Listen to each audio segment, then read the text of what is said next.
ভোরের শান্ত আকাশে তখনও সূর্যের আলোর ঝিলিক ছড়ায়নি। ক্যারিবিয়ান সাগরের গভীরে তখনও শুরু হয়নি দিনের কাজ, কিন্তু সাগরের বুকের নিচে চলছিল এক ভয়াবহ যুদ্ধ।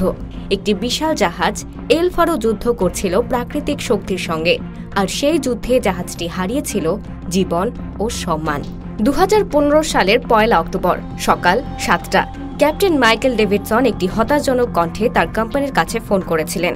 আমরা খুব বিপদে আছি, সময় নেই। এই মুহূর্তে কিছুক্ষণ পরে এল ফারো পুরোপুরি অদৃশ্য হয়ে যায় সমুদ্রের অন্ধকারে। জাহাজে থাকা 33 জন ক্রু সবাই হারিয়ে যায় অজানায়, যেন কোনো কিছুর ভয়াবহ আঘাতে তারা মুছে গিয়েছিল। এল ফারো ছিল একটি বিশাল মালবাহী জাহাজ, যা ফ্লোরিডার জ্যাকসনভিল থেকে পুয়ের্তো রিকোর উদ্দেশ্যে যাত্রা শুরু করেছিল। 4 দিনের একটি রুটিন যাত্রা হওয়ার কথা ছিল এটি, কিন্তু ক্যারিবিয়ান সাগরের পূর্ব দিকে হঠাৎ করেই একটি প্রাণঘাতী দানব জন্ম নেয়, হ্যারিকেন ওয়াকিন। এই ঝড় এতই তীব্র ও অপ্রতিরোধ ছিল, যার গতি বোঝা ছিল এক কঠিন ধাঁধা। এল ফারো সেই ঝড়ের মুখোমুখি হয় একটি বড় ভুলের কারণে।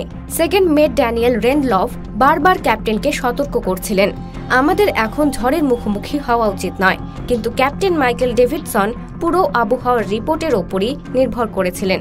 তিনি বিশ্বাস করতেন ঝড় তাদের পথে আসবে না। ভোরে জাহাজের নিচের অংশে পানি ঢুকে পড়ে। হ্যাচ খোলা ছিল, যার মধ্যে পানির ঢেউ প্রবেশ করতে শুরু করে। হোল্ড 3 এর নিচের ভাগ ধীরে ধীরে জলমগ্ন হতে থাকে। ইঞ্জিন ধীরে ধীরে থেমে যায়, কারণ তেল সরবরাহ বন্ধ হয়ে গেছে। জাহাজ নিয়ন্ত্রণ হারিয়ে ঝোঁক খায় এবং পরিস্থিতি ক্রমশ ভয়াবহ হয়ে ওঠে। ক্যাপ্টেন ও ক্রুরা বুঝতে পারে হয়তো এই যাত্রা ফিরতে হবে না। সকাল 7:36 ক্যাপ্টেনের ব্ল্যাক বক্সে ধরা পড়ে শেষ কথা। ফ্র্যাঙ্ক হ্যাম দম ফেলার চেষ্টা করতে করতে বলেন, বাঁচাও, আমি ডুবে যাচ্ছি। ক্যাপ্টেনের শান্ত ও শক্তিশালী জবাব, তুমি ডুববে না ফ্র্যাঙ্ক, সাহস রাখো। এরপর সেই অডিওর অন্ত হয় নীরবতা, যা চিরতরের মতো স্থায়ী হয়ে যায়। 7 মাস পর সমুদ্রের গভীরতম স্থান থেকে এল ফারোর ধ্বংসাবশেষ উদ্ধার করা হয়।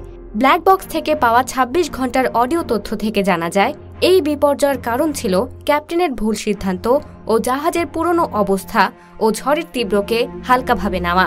এই মারাত্মক দুর্ঘটনার পর যুক্তরাষ্ট্রের জাহাজ নিরাপত্তা আইন কঠোর হয়, কিন্তু ততক্ষণে 33 জন মানুষের প্রাণ হারিয়ে যায়, যাদের পরিবার আজও সেই অপেক্ষায় থাকে কখন তাদের প্রিয়জনেরা কোনো অলৌকিকভাবে ফিরে আসবে।